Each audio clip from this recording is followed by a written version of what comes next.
باقی چرواہے دوسری جگہ جائیں، اپنی بھیڑیں بکریاں اپنے ریوڑ لے کر چلائیں، یہاں نہ لا کر رائی یرا حول الخیمہ، اس چرواہے کے مانند کہ جو کسی محفوظ یا مخصوص چراگاہ کے قریب حول اس کے گرد اپنا ریوڑ چلا رہا ہے، یوشک ویتعافی، تو اس کا اندیشہ ہے، شک ہے، خطرہ ہے کہ وہ جو ریوڑ ہے وہ گھس جائے ہیبا کے اندر، وہاں چلنے لگے تو شاہی مجرم ہو جائے گا کہ نہیں، پکڑ ہو جائے گی کہ نہیں، لہذا دور رہو، جس سے آپ انگریزی میں کہتے ہیں keep at a safe distance, ذرا اپنے آپ کو فاصلے پر رکھو، یہ نہ ہو کہ آپ عین بالکل حرام کی سرحد پر پہنچ جائیں، تو اگر سرحد پر پہنچ گئے تو کسی وقت ہو سکتا ہے کہ آپ اس کو کراس کریں۔ اسی وجہ سے آپ دیکھیے قرآن مجید میں زنا کا معاملہ، یہ کہیں نہیں آیا قرآن میں لا تزنوا، زنا نہ کرو، یہ بھی کہیں نہیں آیا کہ تم پر زنا حرام کیا گیا۔ جیسے کہ ہمارے یہاں ایک دانشور ہے، وہ کہتے شراب کے لیے حرام کہاں لکھا ہے قرآن؟ یا اللہ کے بندے عقل کے ناخن دو، جب شراب کے لیے اور جوئے کے لیے ایسے ایسے الفاظ آئے، رجس من عمل شیطان فاجتنبوہ، یہ شیطانی عمل ہے، گندگی ہے، نجاست ہے، دور کرو، تو حرام کا لفظ استعمال اس سے زیادہ سخت نہیں ہے۔ اور جہاں پھر آتا ہے فہل انتم منتہون، بعد آتے ہو کہ نہیں آتے؟ اور یہ انداز کیوں ہے غصے کا؟ بہت پہلے تو میں کہہ دیا گیا تھا کہ شراب اور جوئے میں اگرچہ کچھ منفعت کے پہلو بھی ہے لیکن گناہ کا پہلو بھاری ہے، تمہیں اسی وقت چھوڑ دینا چاہیے، تقویٰ کا تقاضا یہ تو اسی وقت چھوڑ دیتے، اور بہت سے لوگوں نے، بہت سے صحابہ نے اسی وقت چھوڑ دی طرح۔ پھر ہم نے ایک اور تمہیں وارننگ دی تھی کہ جب شراب کے نشے میں ہو تو نماز نہ پڑھو، نماز کے قریب مت جاؤ، اس کے لیے تمہیں معلوم ہونا چاہیے تھا کہ یہ ڈائریکشن کیا ہے۔ اب آخری جب آیا ہے حکم سورہ مائدہ میں تو پھر اب سخت نظر حل انتم منتہون، باز آتے ہو کہ نہیں؟ اب یہ ساری باتیں تو اپنی جگہ چھوڑ دی، اور یہ کہ حرام پہ لگ دیا، تو میں نے ان سے کہا تھا ایک ملاقات میں، یہ حرام کا لفظ زنا کی نہیں ہے، تو اس کے جواز میں فتویٰ دی گیا، لیکن الفاظ کیا، لا تقربوا الزنا، زنا آپ کے قریب بھی نہ پہنچو، یعنی زنا تک جانا تو بہت دور کی بات، keep at a safe distance. یہ سارا جو ہمارا آئلی نظام ہے، پردہ ہے، سیگریگیشن آف سیکسز ہے، مخلوط معاشرہ نہ ہو، لڑکوں کے کالج علیحدہ ہو، لڑکیوں کے علیحدہ ہو، لڑکوں کی یونیورسٹی علیحدہ ہو، لڑکیوں کے علیحدہ، عورتوں کے ہسپتال علیحدہ، وہاں عورتیں مریض، عورت ڈاکٹر، عورت نرس، مردوں کے ہسپتالوں تو مرد مریض، مرد ڈاکٹر، مرد نرس ہونے چاہیے، عورت نہیں ہونی چاہیے، یہ شریعت کے خلاف۔ اور پھر جو کچھ ہوتا ہے وہاں وہ سب کو معلوم، کون نہیں جانتے، آگ اور پانی کا میل، نائٹ ڈیوٹی پر ڈاکٹر بھی ہے، نرس بھی ہے، نائٹ ڈیوٹی، اور ڈاکٹر کا ایک کمرہ بھی علیحدہ سے ہے، اس کو تخلیہ بھی میسر ہے۔ بہرحال یہ قرآن کا انداز تقرب، چنانچہ یہی بات آتی ہے تل کا حدود اللہ، یہ اللہ کی حدود ہے، تو کہیں تو آتا ہے ولا تعتدوها، ان سے تجاوز نہ کرو، ان کو کراس نہ کرو، اور کہیں آتا ہے فلا تقربوها، یہ اللہ کے حدود ہیں کہ قریب مت جانا، keep at a safe distance. تو فرمایا ترائی یرعی حول الخیمہ، وہ چرواہا جو اپنے ریوڑ کو کسی محفوظ چراگاہ کے قریب چرواتا ہے، یوشک یتعافی، اس کا اندیشہ ہے، خطرہ ہے کسی بھی وقت کہ اس کا ریوڑ جو ہے وہ محفوظ چراگاہ میں داخل ہو جائے، وہ پھر پکڑا جائے، جیل میں جائے، اس کو سزا۔ اب اس کے بعد آپ نے فرمایا الا، اب آگاہ ہو جاؤ، یہ جوامع الکلم میں سے ہے یہ چیزیں جو حضور نے فرمایا ہے، ایک طرح سے ایک فخر و مباحات کا انداز ہے، حضور کا انداز ہے۔ آپ نے فرمایا انا افصح العرب، میں عرب کا فصیح ترین انسان، صحیح ہے، فصیح ترین عربی قرآن کی، اس کے باوجود اسی طرح اوتی تو جوامع الکلم، جوامع الکلم کہتے ہیں بڑی جامع باتیں، کلمات، چھوٹے چھوٹے کلمے، چھوٹے چھوٹے مفہوم کے ذریعے، مثلا الصوم جنت، روزہ ڈھال ہے، کیا بن؟ نفس کے حملوں سے بچانے کے، جیسے تلوار سے اپنے آپ کو بچاتے ہو ڈھالتے رہتے، تو تمہارا جو نفس امارہ ہے، تمہارا جو اڈ اور لبیڈو ہے، تمہارے جو حیوانی تقاضے ہیں، تمہاری جو حیوانی جبلتیں ہیں، ان سب کے خلاف تم اپنے آپ کو بچا سکتے ہو، اپنی انا کو، اپنی خودی کو، اب اس پر تفصیل سے گفتگو ہو چکی ہے، یا اپنی روح کو نفس کی ظلمانیت سے اپنی روح کو اگر بچانا ہے، روزہ ڈھالنا، الصوم جنت، اسی طریقے کے ابھی کلمات، الا وان لکل ملک حما، الا وان حما اللہ محارم، آگاہ ہو جاؤ کہ ہر بادشاہ کی ایک محفوظ اور مخصوص چراگاہ ہوتی ہے، جس میں صرف اس کے اپنے جو حیوانات ہیں صرف وہی چل سکتے ہیں، کسی اور پبلک کا نہیں۔ ہر بادشاہ کی ایک محفوظ اور مخصوص چراگاہ ہوتی ہے، الا وان حما اللہ محارم، آگاہ ہو جاؤ اللہ کی وہ مخصوص حما، وہ چیزیں ہیں جن کو اللہ نے حرام کی۔ تو جیسے حما کے قریب چرانے والا اس کی سرحد کے بالکل قریب اپنے ریوڑ کو لے جانے والا ہمیشہ اس خطرے میں رہے گا کہ اس کا ریوڑ جو اس کی بکریاں چھلانگ لگائے، اس کی بھیڑیں چھلانگ لگائے اور ادھر چلی جائے، ایسے ہی تو الا وَإِنَّ لِكُلِّ مَلِكٍ حِمًا أَلَا وَإِنَّ حِمَى اللَّهِ مَحَارِمُهُ، اور اللہ تعالیٰ کی حما جو ہے اس کی محرمات ہیں، ان چیزوں کو اس نے حرام کرا۔ تو فلا، جیسا کہ میں نے ابھی آپ کو بتایا، یہاں الفاظ وہ نہیں ہے، یہ میں اضافہ کر رہا ہوں، فلا تقربوها، قریب مت جاؤ۔ آخری جملہ اس کا پھر وہ جواب الکلم میں سے بہت اہم کلمہ، یہ تو بہت ہی ہے، الا وان فی الجسد مضغۃ، مضغۃ، آگاہ ہو جاؤ کہ جسم میں ایک لوتھڑا ہے، اذا صلحت صلح الجسد کلہ، جب وہ صالح ہو جاتا ہے، درست ہو جاتا ہے، تو پورا کا پورا جسم درست ہے، وَإِذَا فَسَدَتْ فَسَدَ الْجَسَدُ كُلُّهُ، اور جب اس میں فساد ہو، اس میں خرابی ہو، اس میں برائی ہو، تو پورا جسم میں برا ہو جاتا ہے۔ الا وہی القلب، آگاہ ہو جاؤ کہ وہ دل، یہ ہے وہ بات جو آ گئی، جو قرآن کے حکمت و فلسفے کی، جو میں روزے کی عظمت سیام و رمضان جو ہے اس کے بارے میں، سیام و قیام رمضان مبارک بیان کر چکا ہوں۔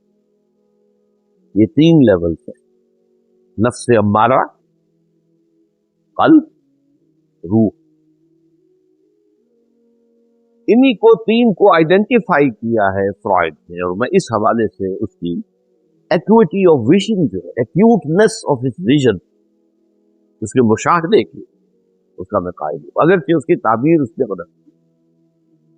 جہاں تک کڈ لیبیڈو اور پھر ایگو، وہ تو صحیح ہے، لیکن سپر ایگو کو وہ بالکل سمجھ نہیں سکا، لیکن اس نے دیکھ لیا ہے کہ ایگو سے اوپر، خودی سے اوپر بھی کوئی اور شے ہے، انسان ہے، صحیح تھی، پہچان نہیں پایا کہ وہ کیا ہے، وہ روح۔ اب ہوتا کیا ہے، یا تو اس قلب کا رخ ہوتا ہے روح کی طرف، تو یہ آئینے کے مانند ہے، روح کی ساری تجلیات، انوار اس میں منعکس ہو جائے اور پورا وجود منور ہو جائے، یا اس کا رخ ہو جائے گا نفس امارہ کی طرف، تو نفس امارہ کی ساری ظلمات، تاریکیاں وہ منعکس ہو جائے گی اور سارا جسم۔ اب بات خاص طور پر جو دلچسپی کی ہوئی ہے کہ قلب کو کہتے ہیں قلب اس لیے یہ مادہ جو ہے بدلنے کے معنی میں انقلاب قلب سے بنا ہے، بدل جاتا ہے۔ قلب لک الامور، اے نبی یہ منافق آپ کے معاملات کو تلپٹ کرنے کی کوشش کرتے رہے گا۔ اب حضور کی اپنی ایک پلاننگ ہے، وہ کوئی ایسا سرا چھوڑتے تھے بیچ میں تاکہ وہ پلاننگ ختم ہو جائے، خراب ہو جائے۔ تو قلب کے معنی یہی، تو قلب بدلنا، یہ قلب وہ شے ہے آپ کے پورے جسم کے اندر ہر عضو کے لیے آرام کا وقت ہوتا ہے۔ مثلا کو بھی آرام چاہیے، بہت زیادہ مشقت کی ہے، تھک گئے تو اب اسے آپ ریسٹ دیں گے، تب وہ ریجوینیشن ہوگی۔ دماغ کو بھی آرام کی ضرورت ہے، آپ سوچتے ہیں کہ دماغ آرام کرتا ہے، یہ بات اور ہے کہ دماغ کے آرام کی اتنی ضرورت نہیں ہوتی جتنا ہم سوچتے، پھر دماغ جاگ جاتا ہے، آپ سوڑے لیکن دماغ اپنا کام شروع کر دیتا ہے، تو اس میں تو خواب آتے ہیں یا کوئی اور اس طرح کی چیزیں جو ہے۔ تو قلب جو ہے وہ ایک عضو ہے ہمارے جسم کا جس کے لیے آرام نہیں، کوئی آرام نہیں چیز ہے، نہ ایک حالت میں ہے، پھیل رہا ہے سکڑ رہا ہے، پھیل رہا ہے سکڑ رہا ہے، پھیل رہا ہے سکڑ رہا ہے۔ تو یہ تو ایک کیفیت ہے نا اس کی جو کہ فزیولوجیکل ہے، اور ایک یہ ہے کہ یہ دل ڈاما ڈول رہتا ہے۔ اگر یہ دل یکسو ہو کر روح کی طرف ہو جائے تو اس کیفیت کا نام ہے نفس مطمئنہ۔ یا ایتھا النفس المطمئنہ ترجعی الی ربک راضیۃ مرضیہ فادخلی فی عبادی وادخلی جنتی۔ اللہ تعالی ہم سب کو وہ نفس مطمئنہ عطا کرتا ہے کہ آئینہ قلب مستقل طور پر روح کی طرف رخ کیے ہوئے ہو، اور روح کی تجلیات وہ تو ربانی تجلیات ہے، روح کا تعلق ابر رب سے ہے، تو پورے وجود میں سراج کر جائے گی۔ لیکن اگر خدا نخواستہ اس کا مستقل رخ جو ہے نفس امارہ کی طرف سے، یہ وہ ہے ان النفس لامارۃ بالسوء، اور کچھ لوگوں کا یہ دامن ڈول رہتا ہے پھر اس کو نفس لوامہ، وہ اچھا کام کیا تو اندر سے شاباش ملتی ہے، تم نے ٹھیک کیا ہے، دل کہتا ہے یا روح کہتی ہے شاباش ملتی ہے۔ برا کام کیا تو وہ روح ملامت کرتی ہے، تو وہ بیچ بیچ میں ادھر سے ادھر ادھر سے ادھر، وہ جو سورہ توبہ میں بھی آیا ہے خلط عمل صالحا وآخر سیئا، کچھ لوگ ایسے بھی ہوتے ہیں جو خلط منت کر لیتے ہیں اچھے کاموں کے ساتھ برے کام بھی، تو کچھ درمیانی ہو۔ اب ایک بات میں کہنا چاہتا تھا، وہ یہ جو اسی حدیث کے حوالے سے دیکھیے، دو معاملات ایسے تھے جو حضور کی حیات طیبہ کے آخری دور میں ان کے آخری فیصلے ہوئے، اور اس زمانے میں آپ کو ہمارے کمیونیکیشن چینلز تو کوئی تھے نہیں، کوئی ٹیلی ویژن پر اعلان ہو جائے کہ آج سے یہ ہو گیا، پورے ملک میں پہنچ گیا۔ ربا کی حکومت آئی ہے بالکل آخری دور میں، سن 9 میں۔ اب ربا کن کن چیزوں میں ہے، کن کن چیزوں میں ہے، اس کی تفصیل حضرت عمر فرماتے ہیں رضی اللہ تعالی عنہ کہ حضور کا انتقال ہو گیا اور ہمیں پوری طرح معلوم نہیں ہو سکا کہ کن کن چیزوں میں ربا ہے۔ یہ بڑا اہم علیحدہ مسئلہ ہے، پھر کس طرح تفصیل سے گفتگو ہوگی اس پر۔ تو آپ نے پھر اسی حدیث کے مطابق آیا فدعوا الربا والریبا، تو دیکھو تم سود کو بھی چھوڑ دو، اور جس میں سود کی کچھ شک بھی پیدا ہو جائے، صبح بھی پیدا ہو جائے کہ اس میں سودی معاملت چھوڑ دو، جیسے بھی یہاں آیا فمن اتقى الشبهات فقد استبرأ لدينه وعرضه، جو وہ مشتبہ چیزوں سے، مشتبہات سے اپنے آپ کو بچا لے گیا، اس نے اپنا دین بھی محفوظ کر لیا، عزت بھی محفوظ۔ ہمارے ہاں برعکس ہو رہا ہے، یہ تحقیق ہے، یہودیوں کے ذہن کی پیداوار ہے، بدبخت ترین ذہن کی پیداوار ہے۔ اقبال کہتا ای بلوک ای فکر چالاک یہود، بلوک بینک کی جمع، یہ بینک جو ہے یہ تو یارانہ فکر جو ہے یہودیوں کی، اس کی پیداوار ہے۔ ای بلوک ای فکر چالاک یہود، نور حق از سینہ آدم ربود، وہ جو روحانیت کا نور تھا سینہ آدم کے اندر، اس نے اس کو نکال کر دور پھینک دیا، انسان کو درندہ بنا دیا۔ تہو بالا نہ گردہ بھی نظام، اس کی اصلاح ممکن نہیں ہے جب تک تہو بالا نہیں ہوگا، تلپٹ نہیں کیا جائے گا، ختم نہیں کیا جائے گا، پھوڑا نہیں جائے گا۔